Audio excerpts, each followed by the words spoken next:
다시 성경을 읽도록 하겠습니다. 성경은 신약성경 데살로니가전서 5장 1절로 6절까지 교독하도록 하겠습니다. 성경은 신약성경 데살로니가전서 5장 1절로 6절까지 한 절씩 교독하도록 하겠습니다. 형제들아, 때와 시기에 관하여는 너희에게 쓸 것이 없음은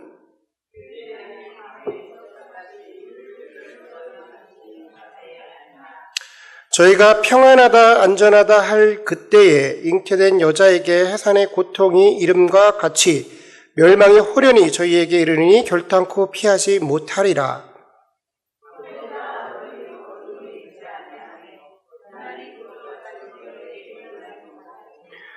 너희는 다 빛의 아들이요 낮의 아들이라. 우리가 밤이나 어둠에 속하지 아니하나니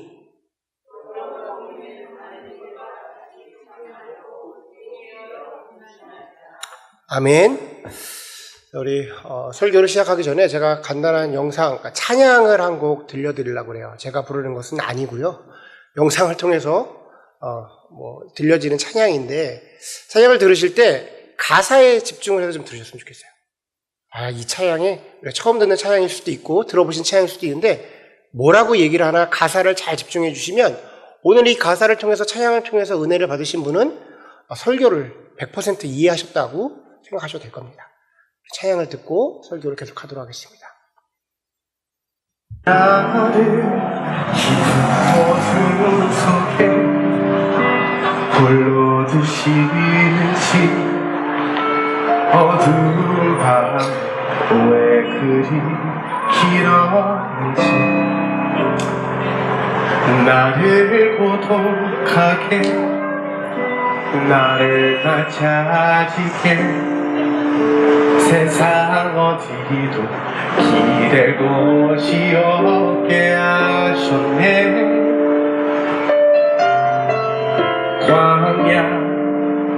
광야에 서 있네.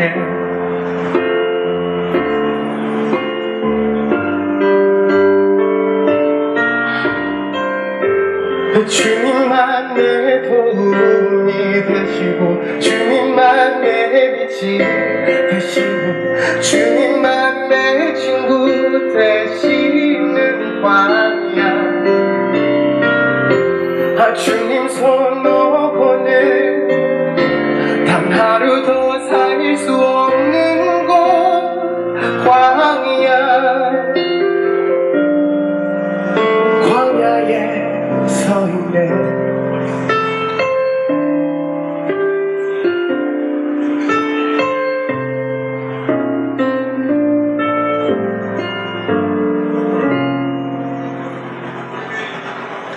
왜 나를 깊은 어둠 속에 홀로 두시는지 어두운 밤은 왜 그리 길었는지 나를 고독하게 나를 낮아지게 세상 어디도 기댈 곳이 없게 하셨네. 주님 왜 광야에 서 있네. 근데 거기서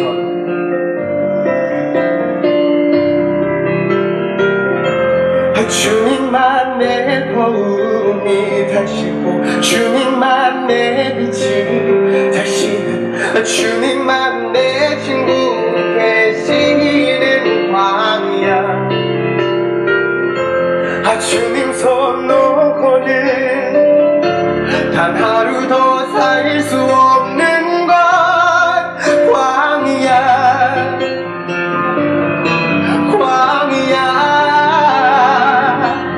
주께서 나를 사역하시려 나를 더 정력해 하시려 나를 택하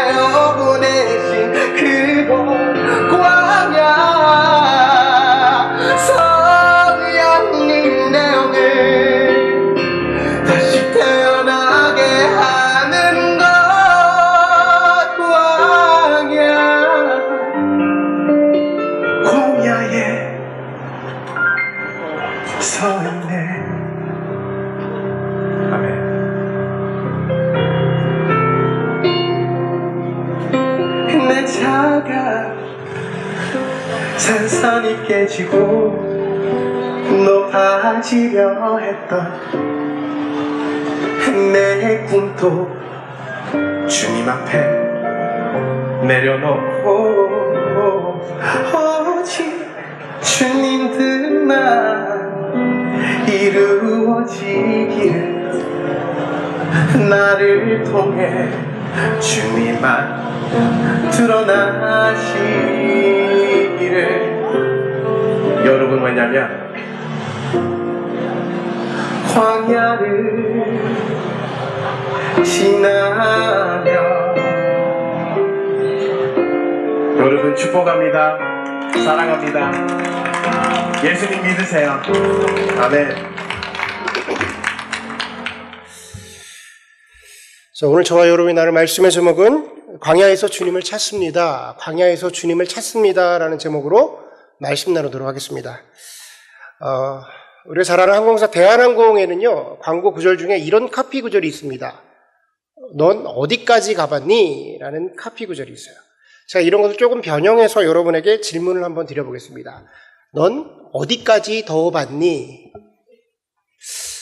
저는 대학원 때요, 이스라엘의 광야를 경험할 수 있는 기회가 있었습니다. 성지순례를 하면서 저희 교수님이 달리고 있던 버스를 광야에 세우시더니 학생들을 다 나오라고 그러는 거예요. 다 나오라고 하신 다음에 지금부터 1km 정도만 우리가 걸어보자라고 얘기를 했습니다. 저는 그날의 기억을 생생하게 기억합니다. 한 10분이나 걸었을까요? 10분을 걷는데 이러다 타 죽겠다 싶었어요. 너무 뜨거워서요. 조금만 더 걸으면 내가 타겠는데? 라고 생각할 정도로 아주 뜨거운 광야를 경험했어요. 제 기억에 지금 생각해도요, 땀을 흘렸던 기억이 없습니다. 그러니까 말 그대로 광야의 건조함과 타는 듯한 태양을 경험한 거예요. 이런 더위가 타는 듯한 더위라면 저는 이번 한국 방문을 통해서 찌는 듯한 더위가 무엇인지를 경험하고 왔습니다. 여러분, 110년 만에 최고의 더위였다고 얘기를 합니다. 하필 왜 제가 갔을 때 그런 일이 벌어졌을까요? 실제로 온도계의 온도가 40도를 찍는 걸 제 눈으로 봤어요. 그럼 우리도 뭐 온도가 한 105도 막 이렇게 올라갈 때가 있잖아요? 그런데 비교가 안 됩니다. 습도가요, 과히 상당합니다. 습도가 꽉 차 있는데 소나기라도 오게 되면 우리는 땅이 식을 거라고 생각하죠. 그렇지가 않아요. 소나기가 오는 순간 습기가 막 증기처럼 올라옵니다. 습함이요, 습식 사우나. 무서운 건 무엇이냐면 밤이 돼도 온도가 떨어지질 않아요. 더 무서운 건 뭐냐면 20일 동안 그 일이 지속됐다는 거예요. 그 더위에, 그 찌른 듯한 더위에 저는 쇄골뼈가 부러지는 놀라운 일을 경험하고 왔습니다. 그 놀라운 일을 경험하게 됐어요. 한국에 도착한 지 3일 만에 사고를 당했습니다. 멀쩡한 성인이 뼈가 부러질 정도니까 뭐 충격이 상당했습니다. 고통도 컸어요. 근데 이 쇄골뼈라는 게 수술을 하지 않는 이상 붕대 같은 거를 이렇게 상체에 철철 메고 있고 3개월 동안 메고 있는 것이 유일한 치료법이라는 거예요. 다행히 수술은 피하긴 했는데 이 찌는 듯한 더위에 그러니까 이렇게 생각하시면 돼요. 솜니불 같은 거를 이렇게 등에 메고 있는 거예요. 겨드랑이랑 등에 솜니불 같은 거를 이렇게 메고 있는 겁니다. 저는 이번 기회를 통해서 신체의 신비로움을 많이 경험했어요. 이게 참 우리의 신체가 되게 신비롭구나. 왜 그러냐면 사람이 에어컨 껐나요? 지금 더워지네. 사람이 더워지면요, 그 온도를 유지하기 위해서 열을 발산하는데 어디서 발산하냐면 이 겨드랑이나 등에서 발산한대요. 그러니까 땀도 제일 많이 나는 곳이죠. 근데 그곳을 그 열을 발산해야 되는 데를 막 꺼버리면 무슨 일이 벌어지냐면요, 머릿속부터 발바닥까지 땀이 흐르는 걸 경험하게 돼요. 이걸 전문 용어로 뭐라고 말하면 미치기 일보 직전이라고 표현해요. 미치기 일보 직전. 미치겠더라고. 아주 더워 죽겠어요. 아주. 사실은 고통도 상당했습니다. 이게 멀쩡한 성인이 뼈가 부러질 정도니까 이 뼈가 부러진 거 둘째치고 타박상이 좀 있었어요. 그러니까 얼마나 아프겠습니까? 그런데 아프단 말을 꺼낼 수가 없었어요. 감히 꺼낼 수가 없어요. 왜냐하면 한국에 계신 식구들, 우리 식구들이 마음이 너무나도 상심한 거야. 이제 뭐 왔으니까 뭐든 하려고 계획도 있고 저것도 하려고 그러는데 저렇게 누워있고 또 부러져 있으니까 마음이 얼마나 상심합니까? 그러니까 제가 미안한 마음에 자꾸만 괜찮아요. 괜찮습니다. 괜찮아. 아빠 괜찮아. 만 연발하는 거예요. 근데 사실은 괜찮지 않았어요. 사실은 전혀 괜찮지 않았어요. 너무 아프고 너무 불편하고요. 너무 괴로웠어요. 사고가 난 날 그날 밤에 잠을 자려고 그러는데 제 마음속에 너무 큰 낙심이 되는 거예요.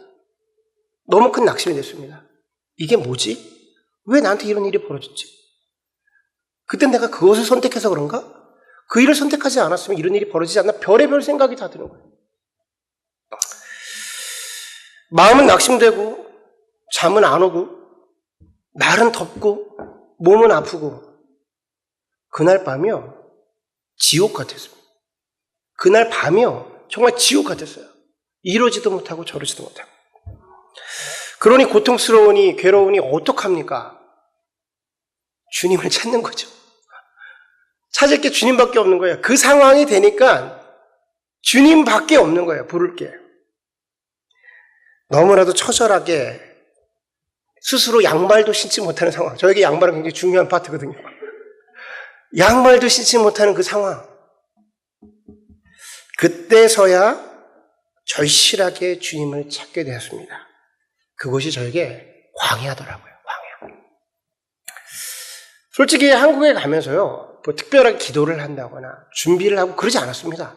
뭐라고 생각하냐면 휴가라고 생각했어요. 가서 쉬다 와야지. 가족들이 가 있고 부모님이 계시니까 미국에서는 이런 거 못하니까 가서 이런 거 해야지. 뭐 준비 없이 별 특별한 거 없이 그냥 갔습니다. 그런데 우리 주님은 저를 위해서 특별한 이벤트를 준비하셨어요. 저는 그냥 갔는데 우리 주님은 특별한 이벤트를 준비하셨습니다. 체험 광야 학습. 굳이 한국에서 굳이 그 더위에 비행기표를 10,000불씩이나 들여가면서 체험 학습을 시작하게 됐죠. 이벤트였습니다. 그런데 그 광야가 저에게 은혜였어요. 은혜였습니다. 신앙인이라면 누구나 마음속에 예수 그리스도를 믿는 믿음이 있다면 신앙인이 광야를 만나게 될 때 나오는 현상이 있습니다. 뭐냐면 바짝 엎드리게 돼 있어요. 그곳에서 오직 주님만을 간구하는 일이 벌어집니다. 주님만을 찾게 되어 있어요.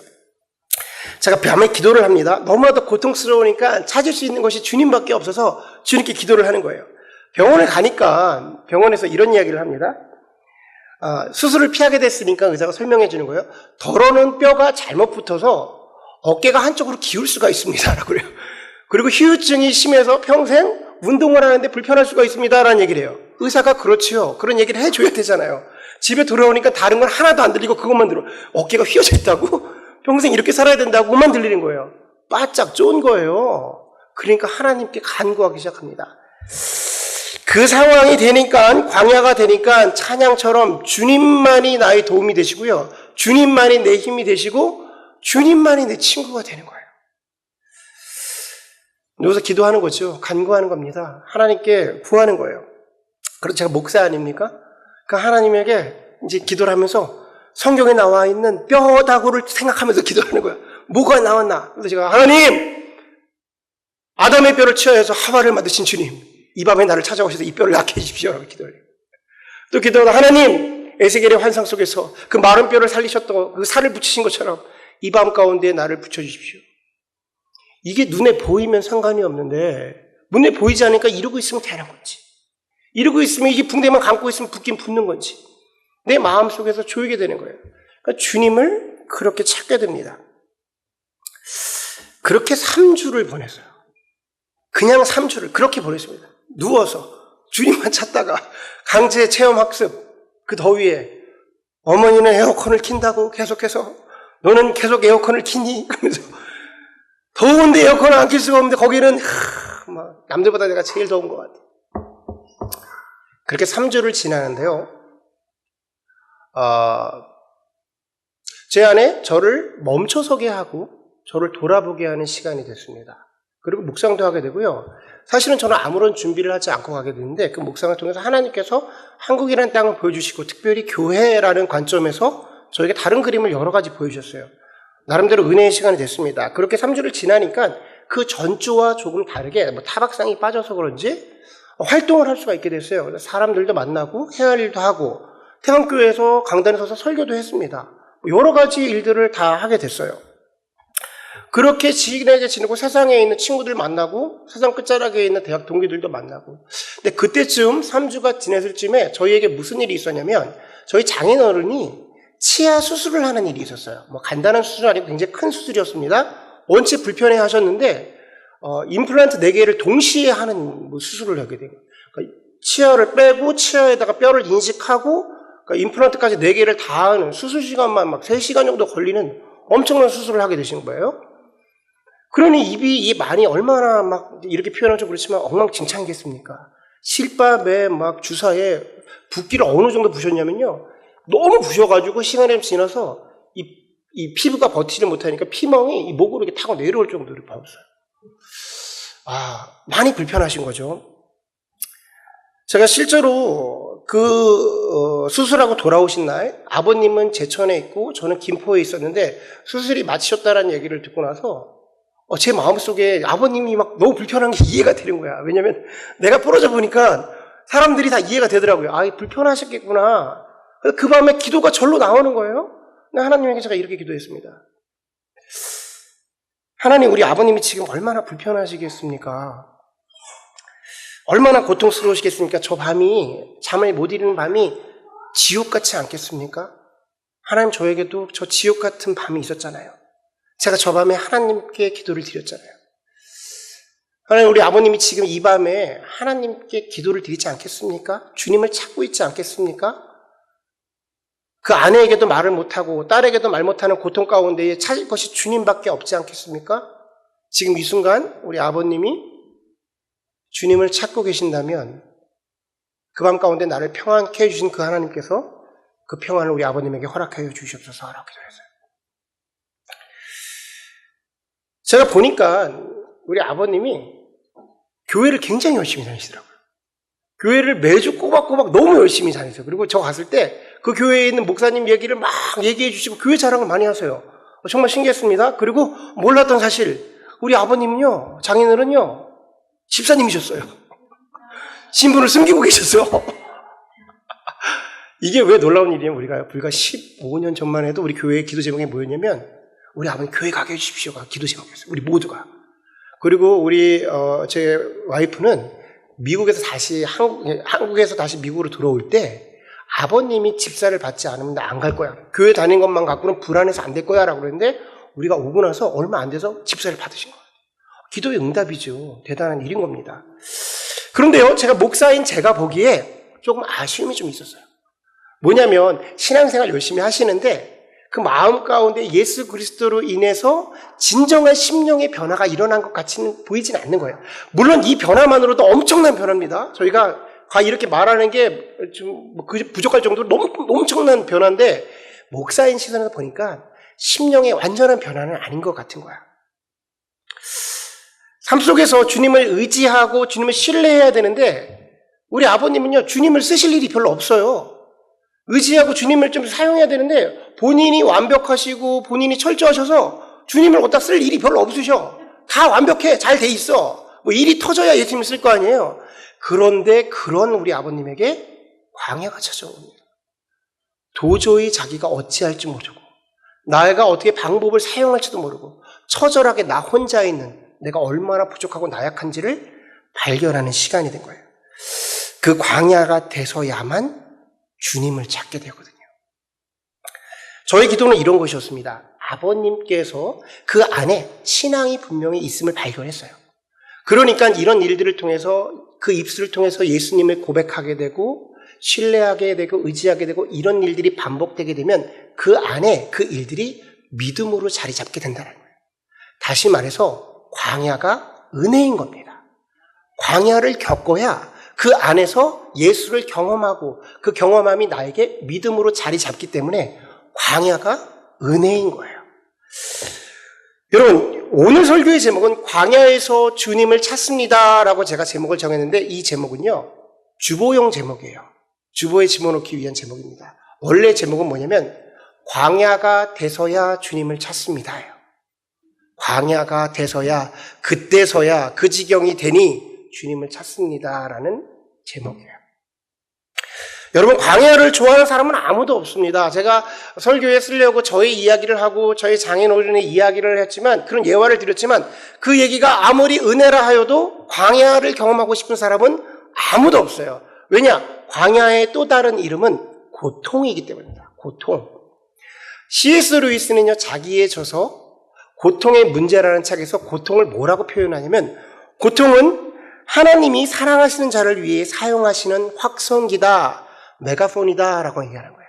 하나님이 사랑하는 자를 위하여 사용하시는 확성기라는 거예요. 무슨 소리냐면 경고라는 얘기입니다. 다시 말해서 광야가 고통이고요. 고통은 곧 하나님의 경고입니다. 그 하나님의 경고가 우리에게 은혜가 된다라는 뜻이에요. 중간에 제가 정리를 한번 해서 말씀드릴게요. 여러분, 그렇다면 하나님이 우리에게 광야를 주시는 목적이 뭘까요? 굳이 광야라는 방법으로 극약 처방을 우리에게 하시는 이유가 뭘까요? 그 이유는 뭐냐면 우리를 멈춰 세워서 우리를 돌아보게 하시기 위해서. 우리를 멈춰 세워서 우리를 돌아보게 하시는 겁니다. 지난주 우리 목사님께서 설교하신 것처럼 주님과 동행하지 않는 삶이 얼마나 부족하고 나약하고 힘든 삶인지를 보여주기 위해서 광야라는 극약 처방을 하신다는 거예요.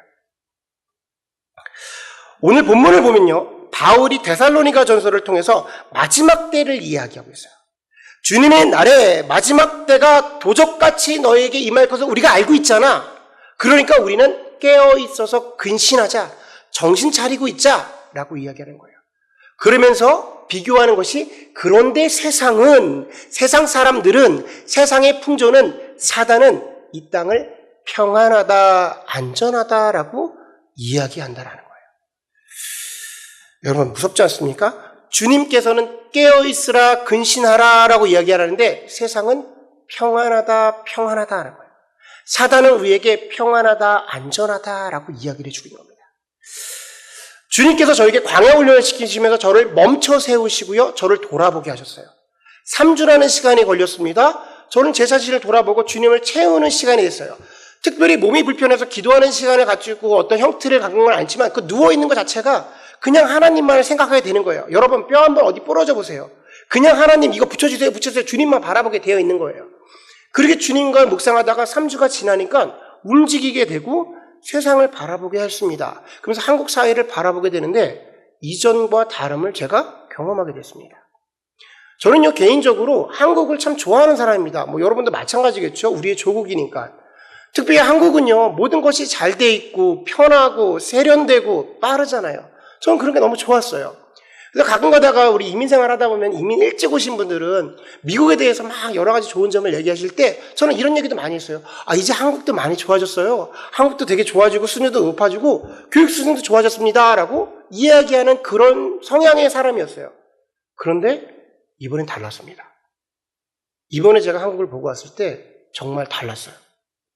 모든 것이 잘 돼 있었는데요, 너무 잘 돼 있었어요. 너무 편하고, 모든 것이 편하고 세련되고 빨랐는데 너무 빠르고 너무 편하고 너무 세련되셨어요. 예전에는 이런 것이 너무 좋았는데 광야를 경험하고 나니까 아니었습니다. 한국에 있는 사람들은요, 믿는 사람이나 믿지 않는 사람이라 할 거 없이 너무 편하고 너무 세련되고 너무 빠르니까, 그리고 그렇게 살아왔고 그것이 당연하게 살아왔으니까 그 안에서 자기를 발견하지 못합니다. 자기를 돌아볼 시간이 없어요. 세상이 화려하고요, 미디어가 감각적이고 세상이 빠르니까요, 그것에 쫓아가기가 급급한 거예요. 세상이 편하니까요, 더 편하기를 위해서 그것을 누리길 원했고, 세상이 세련되니까 더 추구하고요, 세상이 빠르니까 끌려가더라는 거예요. 그런 세상 가운데 그렇게 살아가는데 사단은 뭐라고 말하면 그게 맞는 거야 라고. 이렇게 살아가는 거야. 이 정도는 누려야지. 야, 이것도 안 하고 사냐? 너 지금 평안한 거야. 잘하고 있어. 그대로 가. 라고 이야기하고 있는 모습을 발견했습니다. 물론 교회가요, 열심히 복음도 선포합니다. 다른 삶의 모습도 대안해요. 대안을 제시해요. 이렇게 살아가십시오. 그런 삶이 온전치 않습니다라고 교회가 얘기를 해요. 근데 그런 게 들려오질 않습니다. 왜냐면 세상이 너무 빠르고 화려하니까 그런 것을 보이지가 않아요. 왜? 더 누려야 하고 추구해야 되고 쫓아가야 하니까. 그러면서 뭐라고 말하면 왜 교회는 우리를 이해하지 못하냐? 이게 현실인 걸 모르냐라고 이야기해요. 이게 현실이잖아. 왜 교회는 자꾸만 이상한 얘기를 우리에게 하는 거야? 라고 이야기해 줍니다. 아니에요. 전 예전에 그런 줄 알았습니다. 근데 아니었어요. 매트릭스 같은 거였어요. 너무 세상이 빠르니까 그거에 맞춰가고 살아가고 있는 이미지화된 나를 나라고 착각하고, 내가 나를 속고 세상의 방식이 막 너무 빨리 지나가니까 이렇게 남들 다 이렇게 살잖아. 그러니까 그거에 맞춰서 살아가고 있는 나를 나라고 생각한 거예요. 그리고 그것이 당연하다고 생각하고 세상은 우리에게 맞아, 그게 평안한 거야, 안전한 거야, 세상이 속이고 있는 거에 그대로 넘어가고 있는 겁니다. 예전에는요, 저는 이 문제에 대해서 답을 내놓으려고 무조건 묻어난 애를 썼어요. 많은 젊은이들을 만나고 사람들이 만났을 때 이것이 정답 아닙니까? 이것이 현실 아닙니까? 근데 왜 다른 삶을 살려고 합니까? 라고 했을 때 그들에게 뭔가 세련된 이야기를 해주고 싶고 감각적으로 그들에게 답을 제시해주고 싶었습니다. 근데 답을 찾지는 못했었어요. 근데 이제 깨달았어요. 이번 경험을 통해서 깨달았습니다. 뭐냐면 잘못된 질문을 가지고 답을 찾고 있었어요. 질문 자체가 잘못됐어요. 그게 현실이 아니었던 건데 저도 현실로 속고 있었던 거예요. 아, 이런 세상을 살고 있지. 근데 내가 저들에게 무슨 대답을 줘야 되지? 아니요. 틀렸어요. 그게 아니었던 거예요.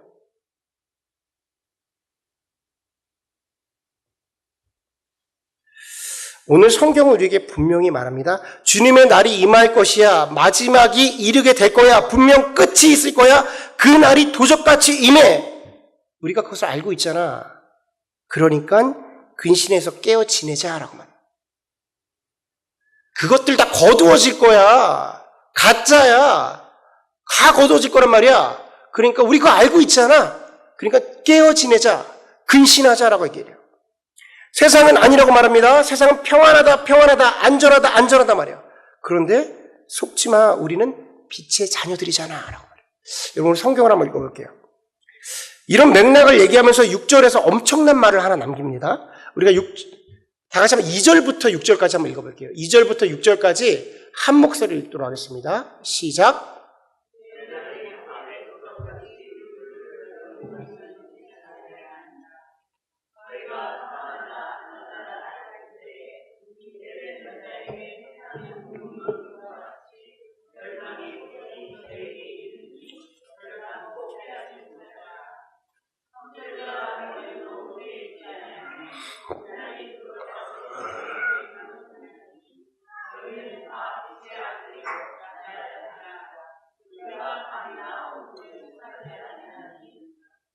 그러므로 우리는 다른 이들과 같이 자지 말고 오직 깨어 근신할지라. 아멘. 6절을 보면 깨어서 근신하라라고 말합니다. 표준세 번역을 보면 정신을 차립시다라고 해요. 개혁정 성경을 봐도 정신 차립시다라고 이야기를 해요. 근데 이 말에 깨어서 정신을 차려라, 일어나라 이런 표현에 헬라어 원어를 보면 네포맨이라는 단어를 사용해요. 네포맨.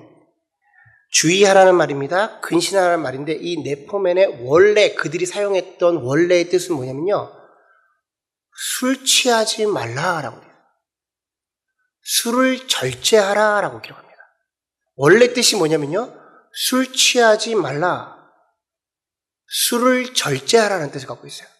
여러분 잘 들으셔야 돼요. 우리 한국 기독교인들은요. 이 얘기를 듣는 순간 술 먹지 말라로 자동 번역해버려요. 그 뜻이 아닙니다. 그 말을 하고 있는 것이 아니라 술을 먹되 취하지 말라라고 말하는 거고요. 술을 마시되 절제하라라고 표현하는 거예요. 왜 이렇게 표현하냐면 여기서 말하는 핵심 단어가 뭐예요? 술이에요? 아니면은 먹지 말라? 컨트롤이에요. 컨트롤이에요. 술의 핵심 단어가 아니라 컨트롤인 겁니다. 이 말을 그대로 해석하면 너희가 세상을 살되 세상에 취하지 말라요. 너희가 세상을 살되 세상에 속지 말랍니다. 너희가 세상을 살되 세상에 조종당하지 말고 너희가 세상을 조종해. 이 의미를 아시겠어요? 우리가 세상을 벗어나서 살 수가 없습니다. 어떻게 물고기가 물을 벗어나서 살겠어요? 이 말을 잘못 해석하면 술 먹지 말라라고 잘못 해석해버리면 우리 육체는 다 그래. 죽어야지만 뭐 천국에 가는 거야. 우리의 몸은 다 필요 없어. 이렇게 해석된단 말이에요. 그런 것이 아니라 세상을 떠나 우리는 살 수가 없어요. 거기가 우리가 세상을 살아가는 곳인데 그곳에서 세상에 취하지 말라는 거예요. 세상에서 살아갈 수밖에 없는데 그 세상에 속지 말라는 거예요. 세상에 살아갈 때 세상에서 너희가 세상을 컨트롤하라. 아멘? 여러분, 제가 지금 이 말을 하면요, 한국이 그러하더라. 우리는 안전한데, 우리는 다 잘하고 있는데, 우린 별 문제 없는데 한국은 그렇게 살더라. 이런 얘기하는 건가요? 아닙니다, 여러분. 멈춰서지 못하면요, 내 자신을 돌아보지 못하면요, 동일한 거예요. 우리가 사는 이 미국은 너무나도 깨끗해가지고 우리가 아무런 문제 없이 삽니까? 아니요. 우리도 이 땅에 속아서 이 땅이 원하는 대로 맞춰서 살아가는 거예요. 그렇게 사는 거야 라고 세상의 풍조를 이야기하고 있는 겁니다.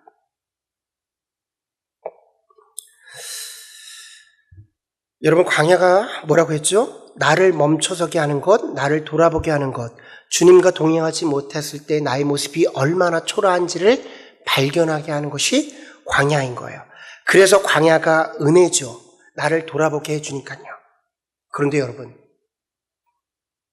꼭 그렇게 그것이 은혜여서 광야가 돼서야만 나를 돌아봐야 합니까?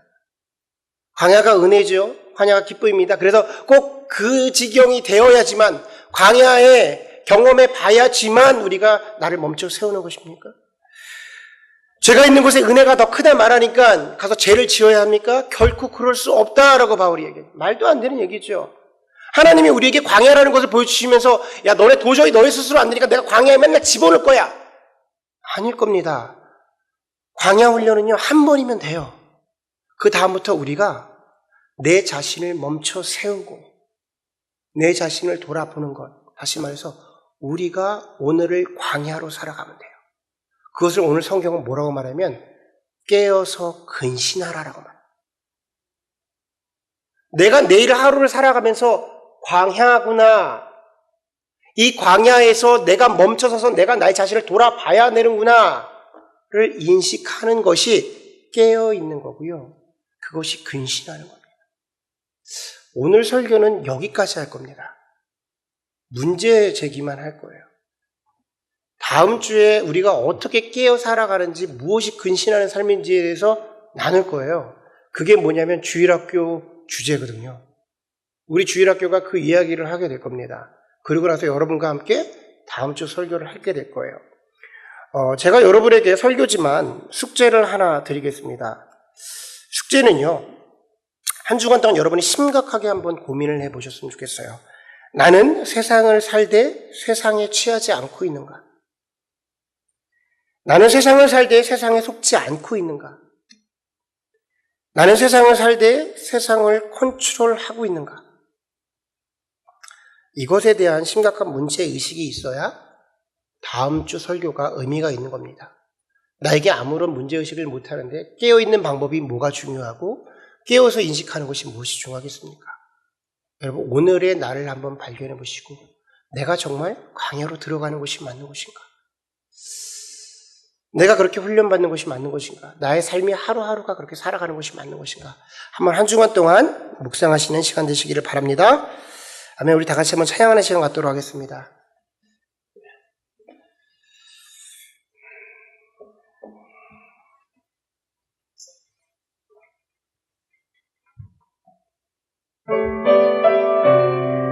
우리 이 시간 찬양할 때 우리 다 같이 자리에서 일어나서 찬양하도록 하겠습니다.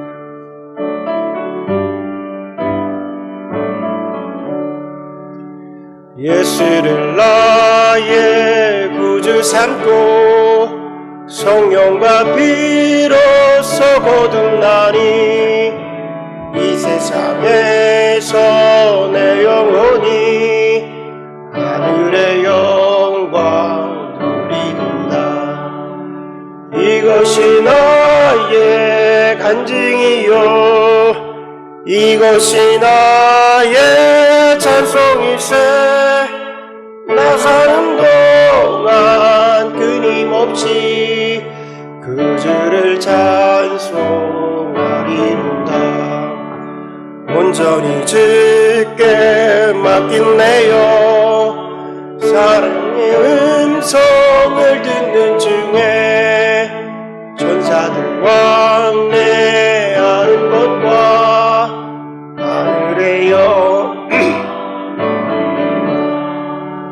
이것이 나의 간증이요 이것이 나의 찬송일세 나 사는 동안 끊임없이 구주를 찬송하리로다 주 안에 기쁨 누림으로 마음의 풍랑이 잔잔하니 세상과 나는 간 곳 없고 구속한 주만 보이노 아멘 이것이 나의 간증이요 이것이 나의 찬송일세 나 사는 동안 끊임없이 그 주를 찬송하리로다